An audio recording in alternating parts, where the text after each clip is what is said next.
Et bonjour et bienvenue dans cette nouvelle vidéo. Alors Mich Mich n'est pas avec moi, il est resté à l'école, il voulait surveiller les cubes et on est pendant les grandes vacances, mais c'est bientôt la rentrée, mais pour l'instant on est encore en vacances. Donc il n'est pas avec moi et il aurait été très heureux de pouvoir vous présenter le tout dernier GAN, le GAN 16 Max. Voilà, donc je remercie Thierry d'Atocube qui les reçoit toujours en premier. Et donc j'ai pu l'avoir, il est disponible depuis hier sur la boutique, vous l'aurez au prix de 87 € et des brouettes.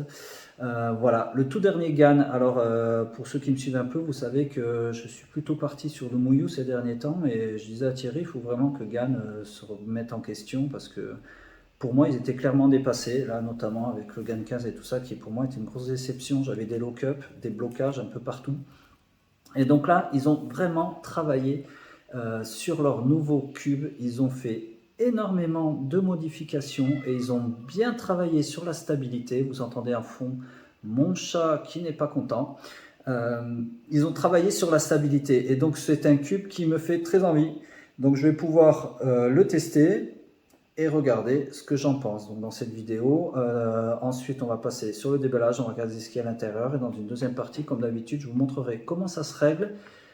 Et je vous dirai ce que j'en pense. Allez, on passe en gros plan. Voilà, on se retrouve en gros plan pour regarder ce qu'il y a dans cette boîte du nouveau GAN. Alors pour l'instant, seul le GAN 16 Max est disponible, donc c'est celui qui va vous proposer le plus de réglages. Ils vont sûrement sortir un GAN, parce que lui il est UV, donc un GAN qui sera en mat, donc pas UV, et sûrement sortir un GAN où il y aura moins de réglages, des aimants, où on pourra moins se régler les aimants comme ils font souvent, qui sera à un prix un petit peu plus abordable, parce que là on est bon sur du GAN à hauteur des 90 €. Ça fait quand même un sacré petit billet, mais quand on aime, on ne compte pas. Donc, comme d'habitude, la boîte qui est très jolie va finir dans mon armoire à boîte, a priori.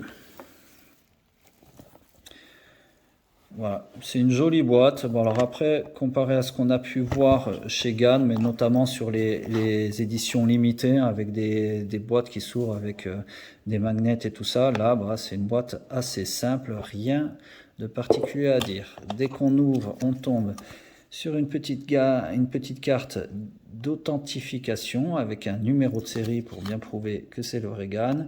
Et vous avez des petits QR codes vers l'Instagram, et ça je sais pas trop ce que c'est, un réseau social de GAN.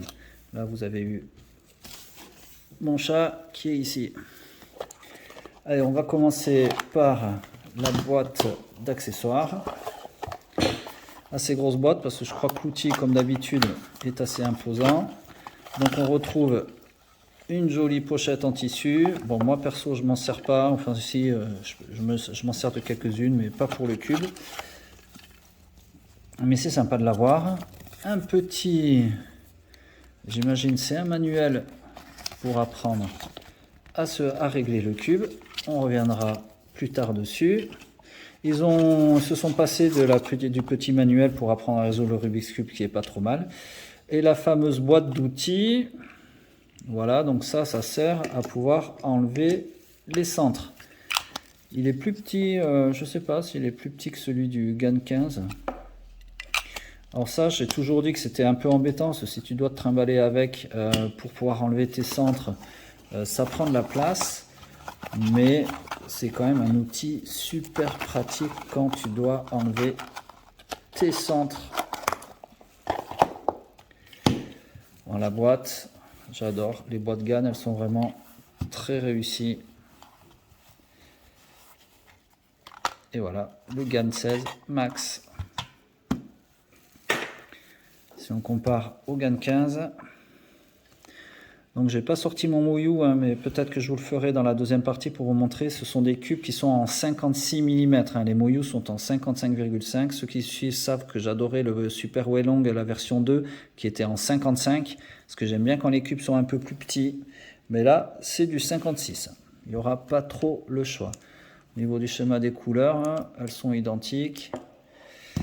Voilà. Alors, j'avoue que j'ai pu le tester chez Thierry un petit peu rapidement.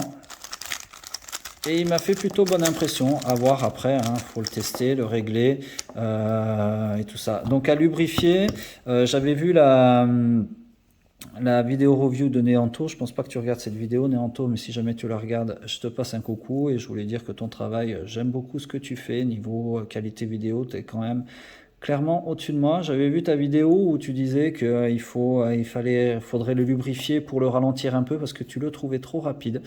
Donc moi je vais le lubrifier avec comme d'habitude, de l'Armstrong qui va permettre de ralentir tout ça, de le ralentir un petit peu. Si on compare effectivement par rapport au GAN 15,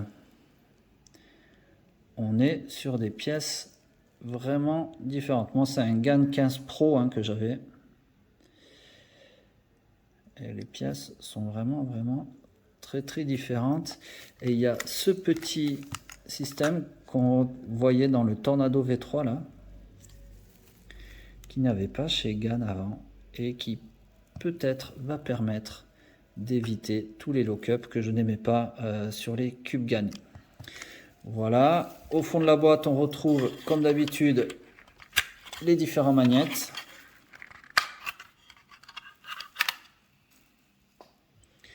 Je verrai suivant les couleurs. Généralement, celui qui est dedans, c'est le médium. Et il y en a un plus fort et un plus faible.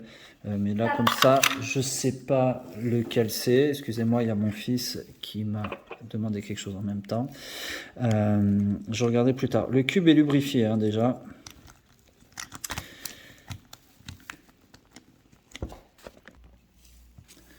Voilà, je viens de remonter. Alors le corner cutting semble excellent, dans un sens dans l'autre. Et il parle de l'auto-alignement, effectivement. Il y a un vrai auto-alignement qu'on n'a pas chez les Moyu. Donc ça revient tout seul.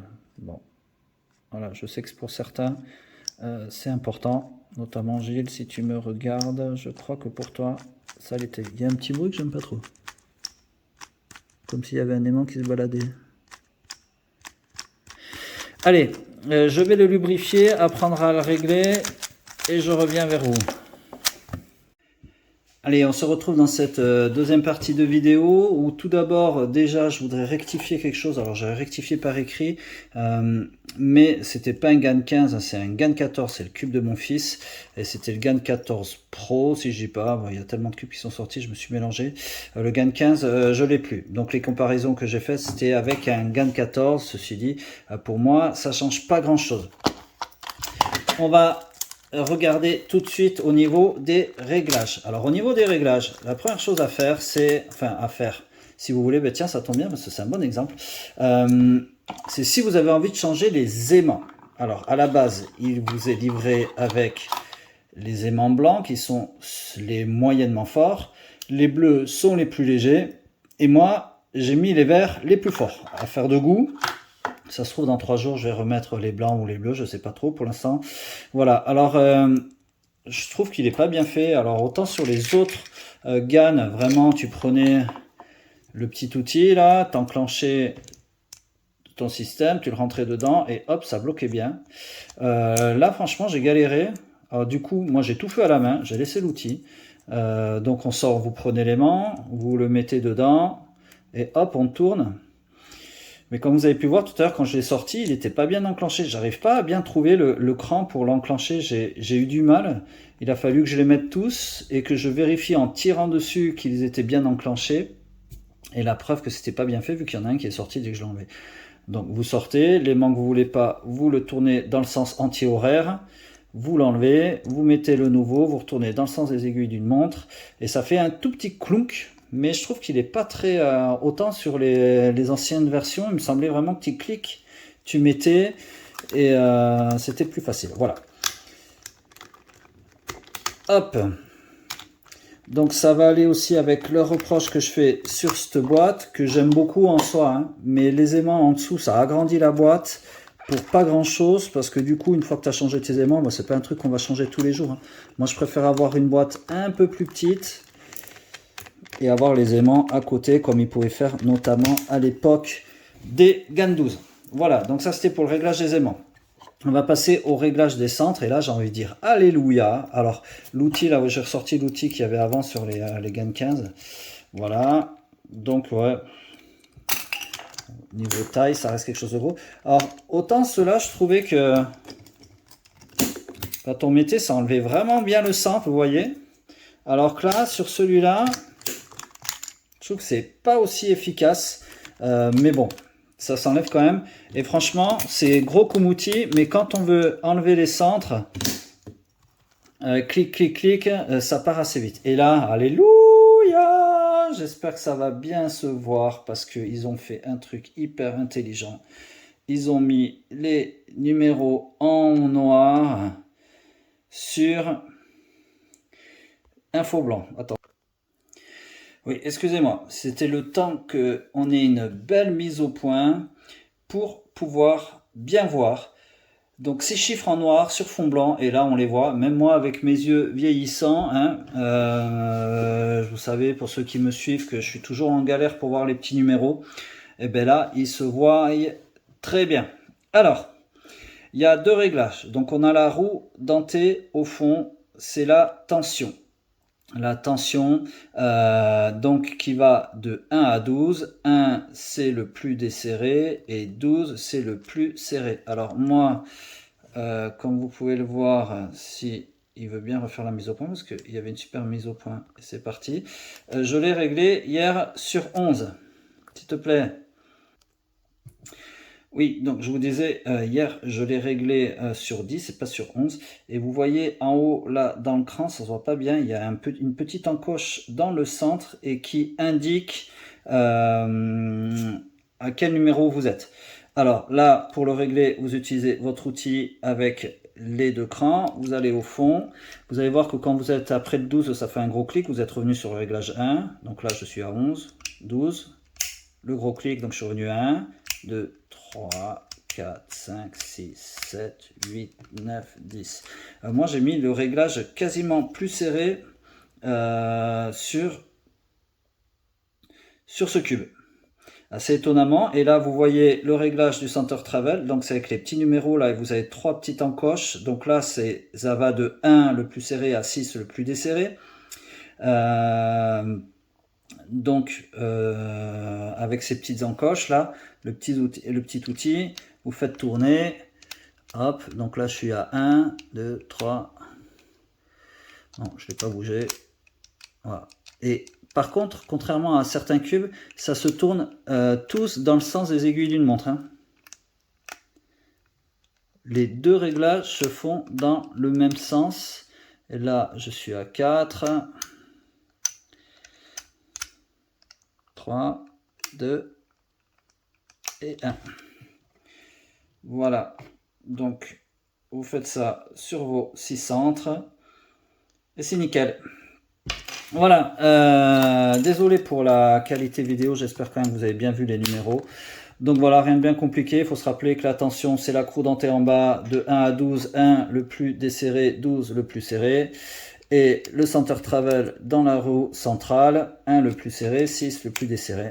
Et que les deux se font dans l'aiguille d'une montre comparé à certains cubes, comme les Moyou, où le réglage de la tension se fait en tournant dans un sens et le réglage dans l'autre. Voilà ce que je pouvais vous dire au niveau des réglages, il est assez complet quand même. Au niveau de qu'est-ce que j'en pense, de ce que j'en pense, voilà, donc clairement il va se battre avec mon Super Wellong. On peut voir que donc il est légèrement plus grand, vu que c'est un 56 et c'est un 55. Ce sont deux feelings complètement différents. On retrouve les sensations de GAN, hein. Pour moi c'est un peu cliquis, clic, clic, clic. Je sais pas si vous entendez. Que tu n'as pas chez Moyou. Donc au niveau du bruit déjà il y a un truc, c'est plus léger.